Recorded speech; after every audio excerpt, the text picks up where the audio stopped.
Grunwald sat on the altar, content to watch the myriad spirits and fae cycle past to feed. It was always hectic on the nights Rook and Johann made offering, sometimes taking 24 hours for all the insubstantial residents to feed.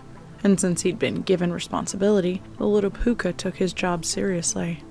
Rook and Johann were out, and Ernest was asleep, meaning Grunwald was in charge. Not that Ernest was sensitive enough to do anything. His wakeful mind sometimes disrupted the flow, made feedings take longer. It was pleasant to be in a household like this, even if it got crowded sometimes. Rook loved him and gave him special treats. Johann had important work to do, but would spare time for the fairies on occasion. Best of all, the familiar Mackie would play with him. As if the cat had heard his name, Mackie came through the bedroom window, making a tiny chirp as he landed on the floor. Purring loudly, the black and white cat looked for the Puka. Gold eyes sparkled brightly when Grunwald was spotted. Share food? Mackie couldn't communicate as well as other familiars Grunwald had met, but he got his point across, especially when he dropped the sparrow he'd carried in with him right in front of the altar. The cat purred, waiting for a response. You want to share that with me? And the Puka couldn't exactly eat substantial food. There still wasn't enough magic in the world for him to properly manifest, but all magic was based on intention. Well-formed thoughts of eating could give him a meal. The cat nudged the dead bird, still looking up at his friend. He and Grunwald played wildly through the house, the Puka always willing to give the cat a big dose of fairy dust, much to Rook's dismay.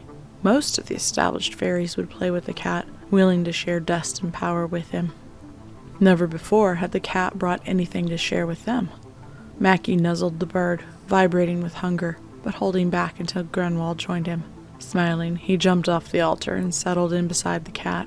The purring increased as the familiar began his feast, and Grunwald basked in the energy of the hunt. It was delicious and gamey, and tinged with the love Mackie had for his friends. Many of the others stopped by to share with them. Hours later, Grunwald was nestled with Mackie on the bed, sated and pleased. Rook came in with a basket of clothes and was taken by surprise by the scattering of feathers in front of the altar. Rather than being furious she had to clean up after her familiar, she recognized what had happened. Putting the basket aside, she scooped some of the feathers up to keep in the goblet. "Babe, did you know our cat is making offerings too?" she asked, flopping down beside Mackie. She smiled and rubbed his ears. "Do you think anyone else's familiars make sacrifice to the fae?" Grunwald had never heard of them doing so.